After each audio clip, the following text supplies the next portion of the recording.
the Prime Minister's address, even if I disagree with some policies that the government is putting forward at times.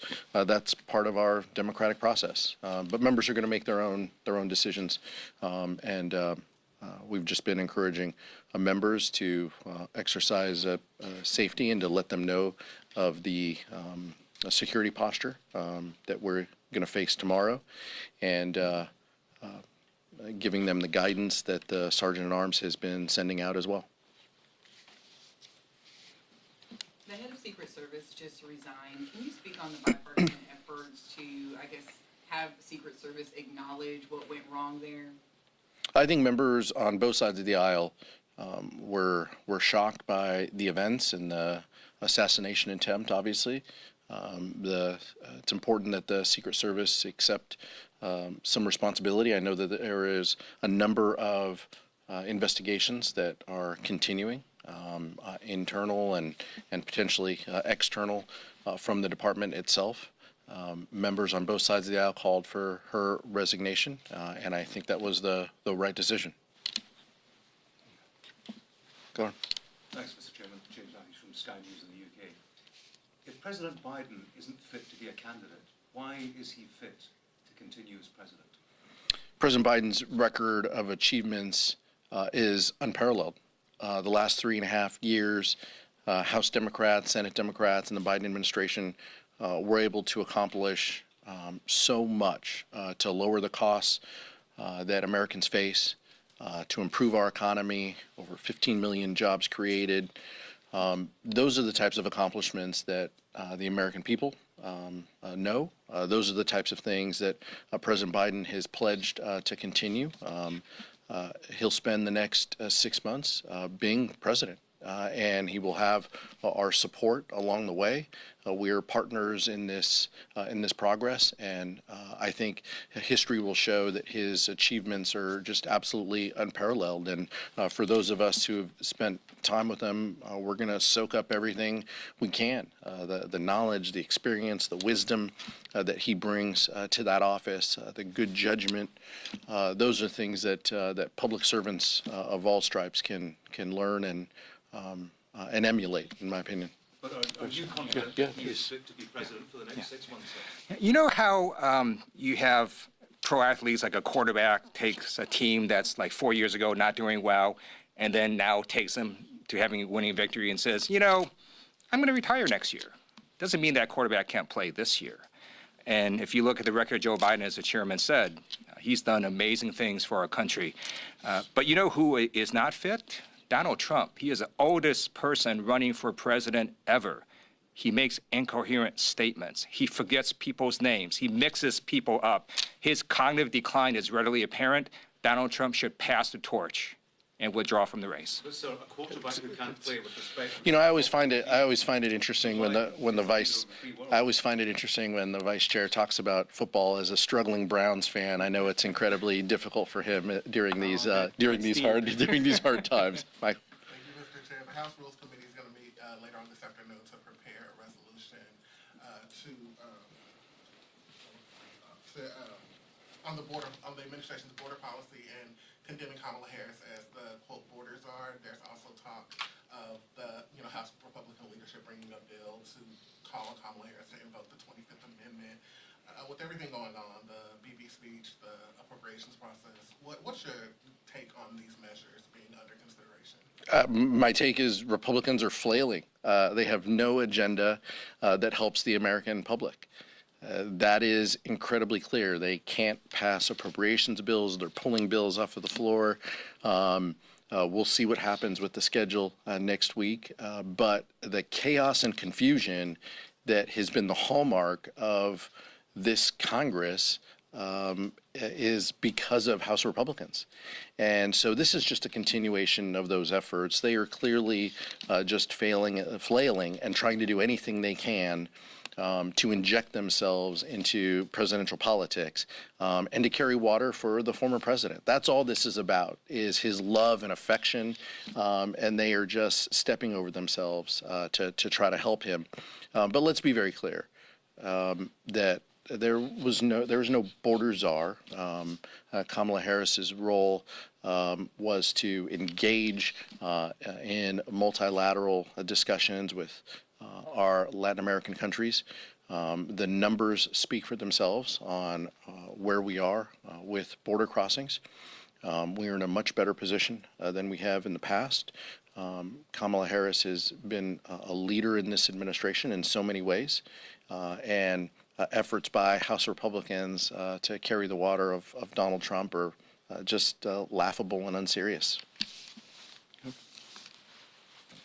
follow up on that, though, the reduction in numbers at the border that we've seen now, is that a result of those multilateral talks that you worked on with our partners in Latin America and South America, or is that because of the executive actions the president took to tighten up access at the border? I think it can be both and, but it's clear that the Latin American countries, the Northern Triangle countries, those numbers have significantly diminished. That is factual.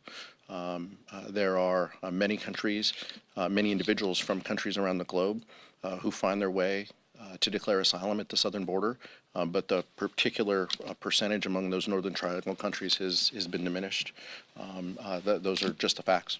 There's also probably several dozen members of the House Democratic Caucus at this point who have not taken the additional step of endorsing Harris as the new presidential nominee. Can you speak to how, what the thinking is within the party at this point, and is there enough of an open process for people who do not necessarily think that Harris should be the nominee? Vice President Harris will be the Democratic nominee for president. Whether people put it in a press release or not, that is going to happen. She has locked up the delegates and the support. We look forward to helping and being a partner in this process with her. I know the vice chair and I have had conversations with her. As a Californian, there's a lot of pride among us as well.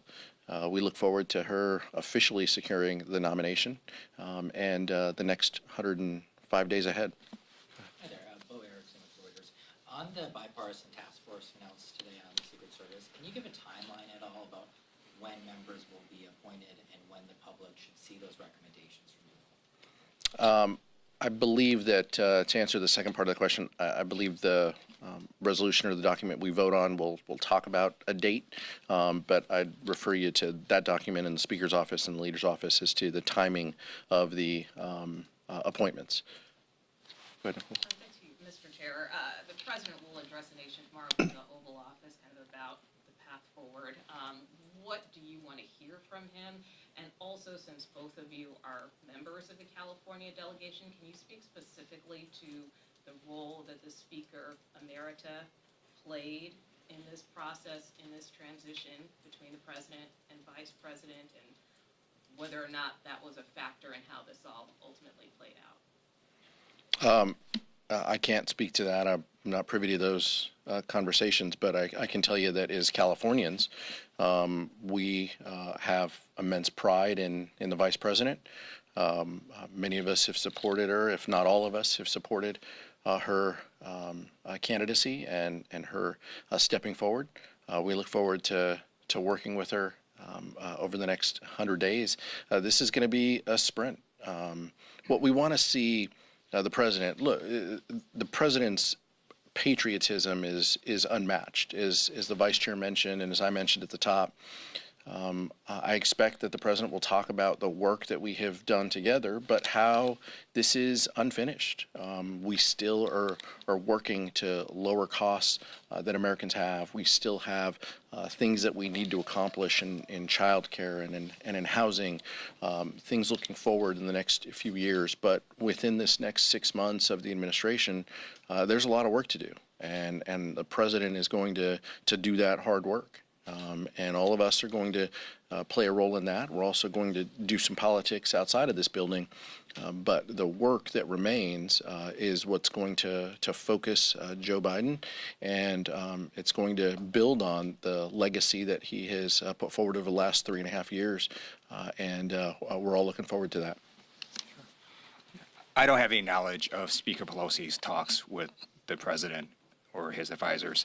On President Biden's address tomorrow, I believe he'll remind America what it was like 4 years ago, where there were bread lines And under the Trump administration, you had government shutdowns, you had schools that were closed, you had people that were getting sick, and you had a former president that grossly mishandled the pandemic.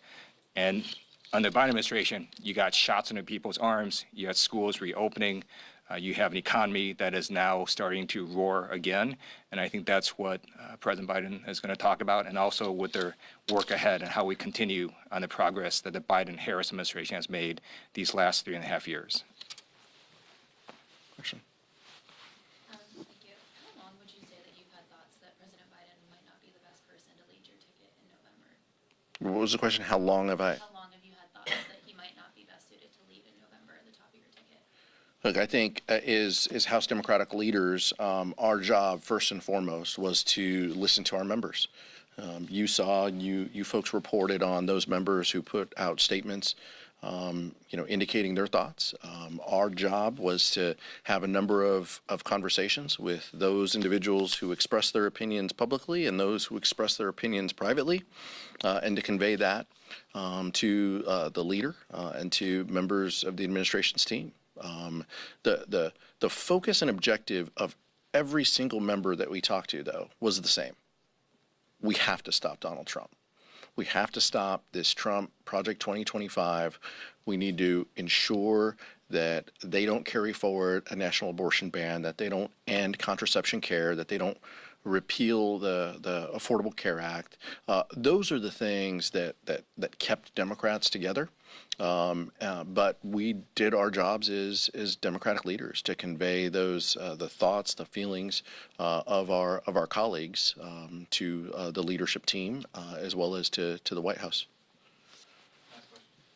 California could determine who controls the House next Congress. How do you think Vice President Harris impacts down ballot races? And also, how do you feel about Speaker Johnson criticizing the Vice President for not attending the Netanyahu address? The Vice President's going to be having a bilateral meeting with the Prime Minister. I think that sends the message that Israel is an ally and that she is giving him an audience. And I think that that's completely appropriate. California will play a significant role in this political year. The Vice Chair and I have said that for the last year and a half. I think having the Vice President at the top of the ticket will be incredibly helpful. We know her. We know her track record. We know her as our United States Senator. We know her as our Attorney General. We know the tough-minded prosecutor that she is, that she's going to prosecute the case against Donald Trump, and she's going to remind Californians what's at stake. And Donald Trump's favorability rating is pretty low in California, and I think that the Vice President's going to remind people exactly the threat that he poses, and I think that there's going to be some energy and enthusiasm that will get our candidates across the finish line. Thank you so much. VP.